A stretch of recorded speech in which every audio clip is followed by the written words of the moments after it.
अस्सलाम वालेकुम स्टूडेंट्स। अच्छा, अब हमारे पास केमिस्ट्री की न्यू बुक है क्लास 10 की। इसका चैप्टर 1 है केमिकल इक्विलिब्रियम का। इसके न्यूमेरिकल्स और इसकी डेरिवेशन केमिकल इक्विलिब्रियम की मैंने सॉल्व की है।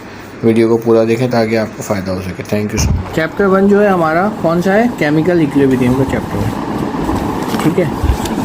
केमिस्ट्री हमारी, ठीक है, न्यू बुक है और इसका जो चैप्टर 1 है वो है हमारा केमिकल इक्विलिब्रियम, ठीक है। अच्छा, इसमें न्यूमेरिकल करने से पहले थोड़ा सा तो बता दूँ मैं तुमको कि क्या है ये चीज़, ठीक है।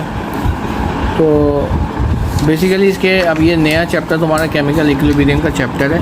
इसके अंदर हमको जो है अपना न्यूमेरिकल वगैरह जो है मेनली हमें करना है, ठीक है। ये चैप्टर भी पुरानी बुक्स में मौजूद था लेकिन इतना हाईलाइट नहीं था, लेकिन अब इसको पूरा एक चैप्टर, पहला ही चैप्टर बना दिया गया, ठीक है।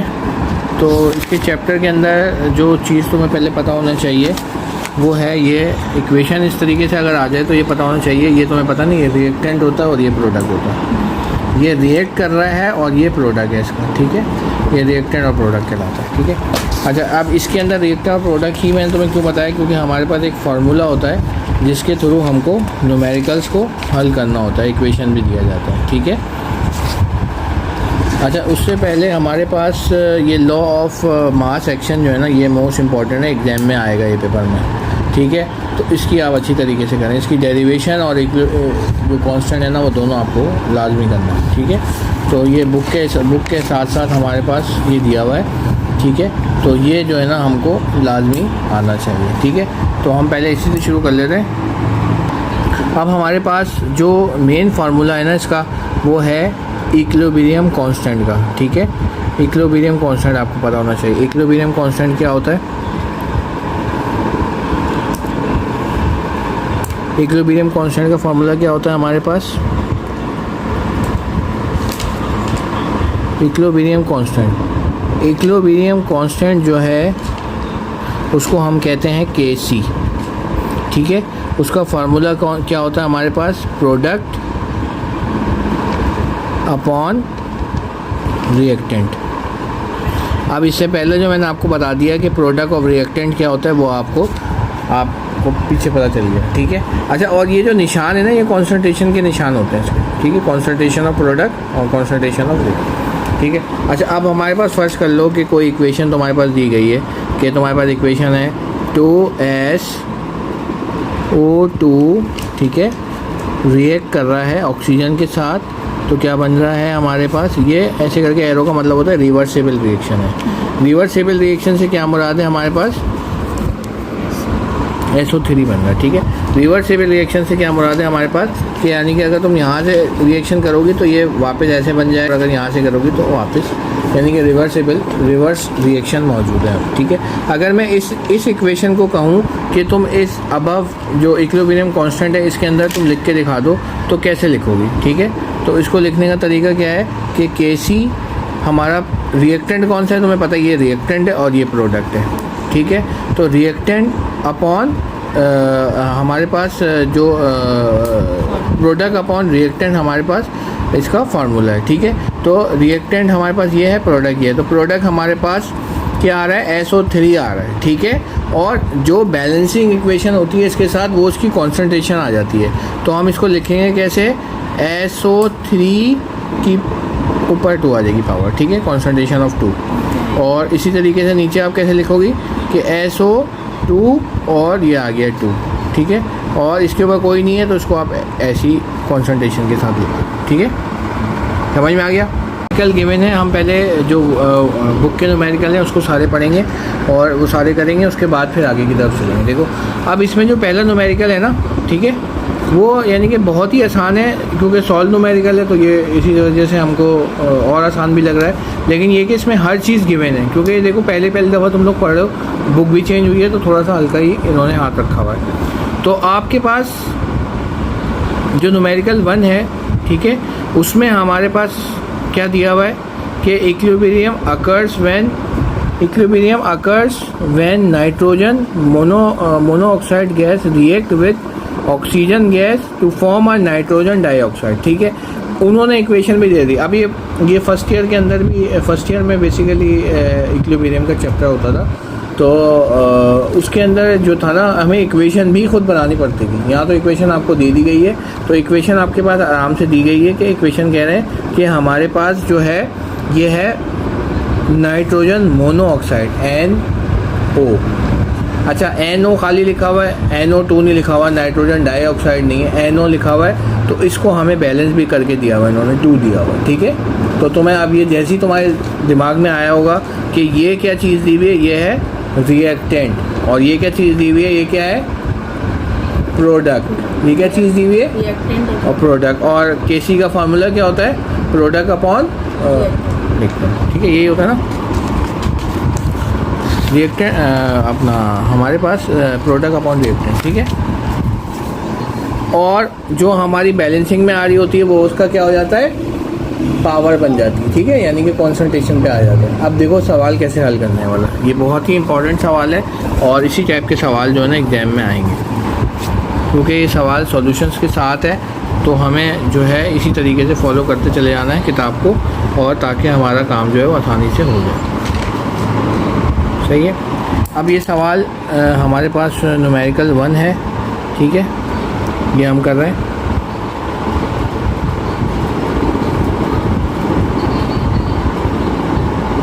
न्यूमेरिकल 1, ठीक है। न्यूमेरिकल 1 में हमें जो मेन चीज़ लिखनी है वो इक्वेशन लिखनी है 2NO, ठीक है। अब ये G वगैरह ना लिखो, अभी जब इक्वेशन कर रहे हैं हम, 2G का मतलब वैसे ये गैस है, तो यहाँ पे गैस मेंशन किया हुआ है, ये रिवर्सिबल रिएक्शन है, ठीक है। और यहाँ क्या लिखा हुआ है 2NO2, ये बैलेंस इक्वेशन है, जैसे बैलेंसिंग सिखाई है ना पहले से, तो बैलेंस इक्वेशन है ये, ठीक है। तो इसके अंदर अब कैसे सवाल, अब हमारे पास अब बाकी और क्या दिया हुआ है, एआई इक्विलिब्रियम स्टेट, सवाल के अंदर क्या और क्या दिया हुआ है, एआई इक्विलिब्रियम स्टेट, सवाल के अंदर क्या दिया हुआ है हमारे पास, एट इक्विलिब्रियम स्टेट में हमारे पास कितना दिया हुआ है कि 230 डिग्री सेंटीग्रेड द कॉन्सेंट्रेशन, देखा मैं बताया था ना कॉन्सेंट्रेशन होती है, concentration are measure to be, यानी कि अब उन्होंने पूरा दे दिया, यानी कि NO की वैल्यू भी उन्होंने दे दी। अब इससे आसान और क्या होगा, ठीक है।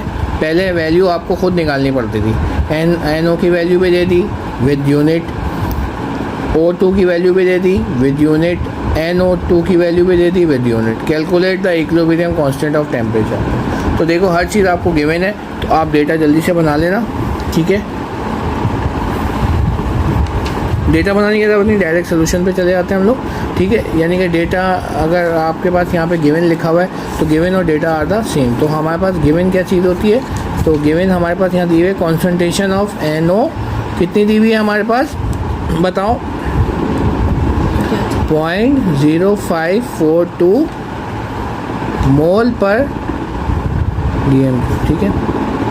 इसी तरह कॉन्सेंट्रेशन ऑफ O2 कितनी दी हुई है हमारे पास 0.127 मोल पर DM, ठीक है। इसी तरीके से हमारी तीसरी क्या चीज़ दी हुई है NO2 15.5 मोल पर DM, ठीक है। और हमें क्या निकालनी है, इक्वेशन हमें निकालनी है, इक्वेशन हमें लिखनी है, तो हम KC लिखेंगे। KC का फार्मूला क्या होता है हमारे पास, प्रोडक्ट अपॉन रिएक्टेंट, क्या फार्मूला होता है, प्रोडक्ट अपॉन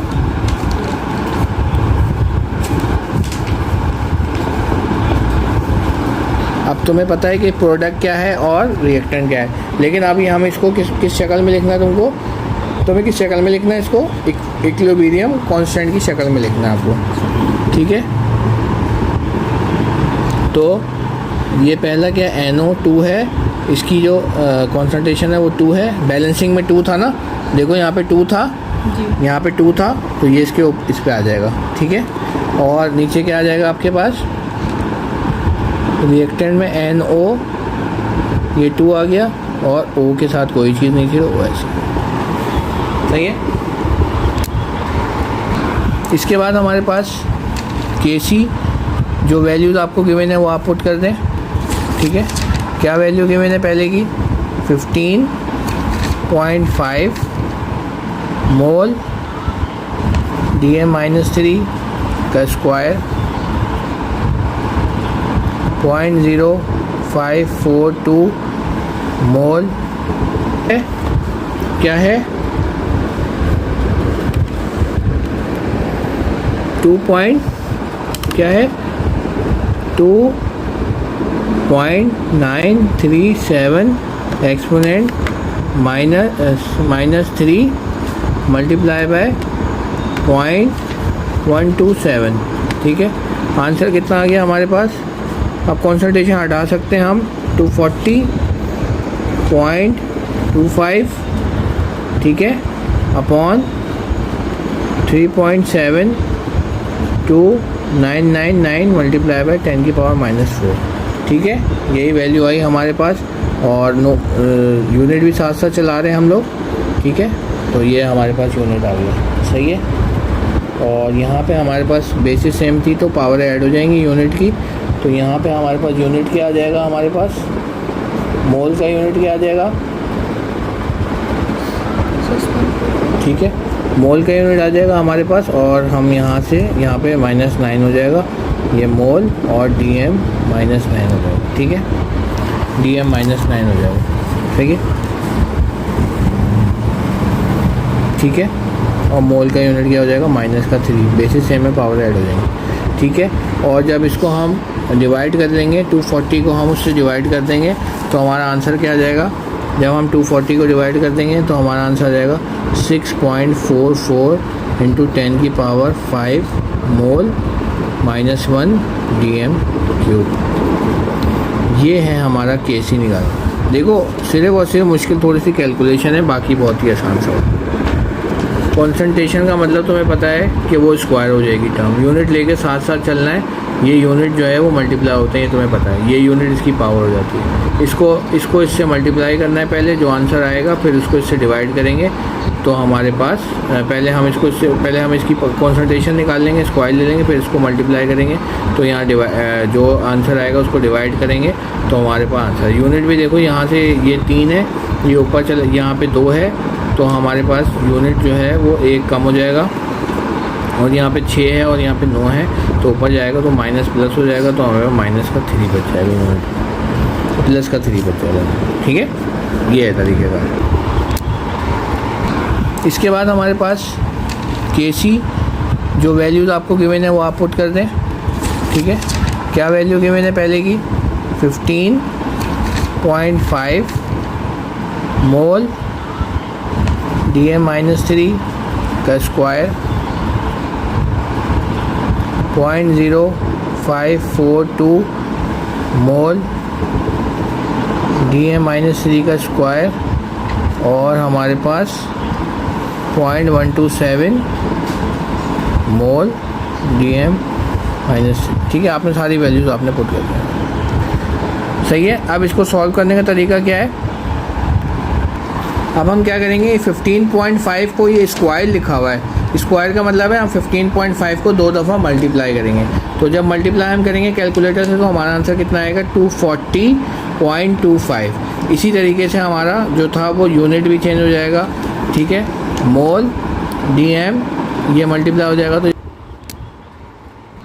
इसके बाद हमारे पास केसी, जो वैल्यूज़ आपको गिवन है वो आप पुट कर दें।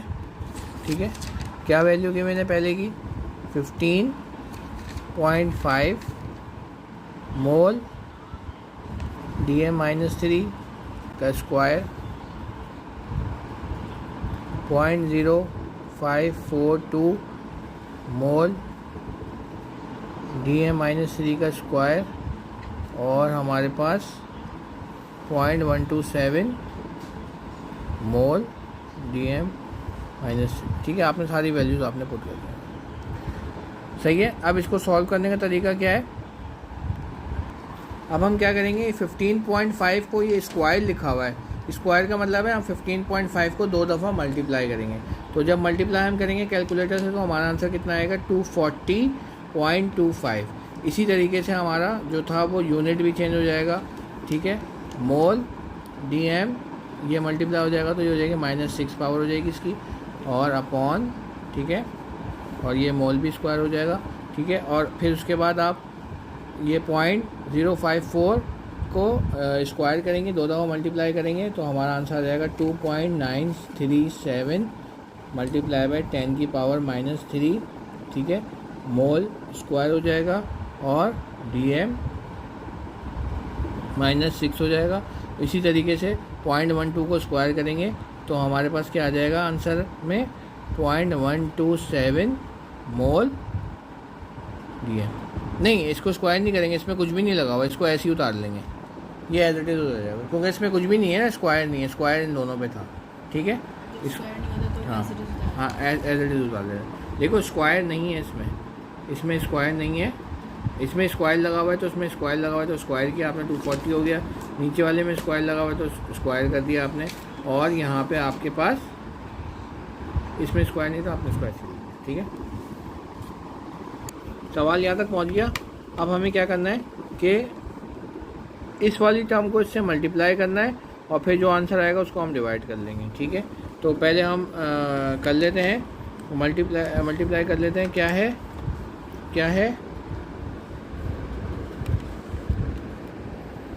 2.937 एक्सपोनेंट -3 मल्टीप्लाई बाय 0.127। ठीक है, आंसर कितना आ गया हमारे पास? अब कौन हो जाएगी -6 पावर हो जाएगी इसकी और अपॉन, ठीक है, और ये मोल भी स्क्वायर हो जाएगा। ठीक है, और फिर उसके बाद आप ये 0.054 को स्क्वायर करेंगे, दो दफ़ा मल्टीप्लाई करेंगे तो हमारा आंसर आ जाएगा 2.937 मल्टीप्लाई बाय 10 की पावर -3। ठीक है, मोल स्क्वायर हो जाएगा और DM -6 हो जाएगा। इसी तरीके से 0.12 को स्क्वायर करेंगे तो हमारे पास क्या आ जाएगा आंसर में 0.127 मोल DM। नहीं, इसको स्क्वायर नहीं करेंगे, इसमें कुछ भी नहीं लगा हुआ, इसको ऐसे ही उतार लेंगे, ये एज इट इज हो जाएगा क्योंकि इसमें कुछ भी नहीं है ना, स्क्वायर नहीं है, स्क्वायर इन दोनों पे था।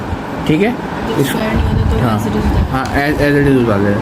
देखो स्क्वायर नहीं है इसमें स्क्वायर नहीं है, इसमें स्क्वायर लगा हुआ है तो इसमें स्क्वायर लगा हुआ है तो स्क्वायर किया आपने 240 हो गया, नीचे वाले में स्क्वायर लगा हुआ है तो स्क्वायर कर दिया आपने, और यहाँ पे आपके पास इसमें स्क्वायर नहीं था आपने स्क्वायर कर दिया। ठीक है,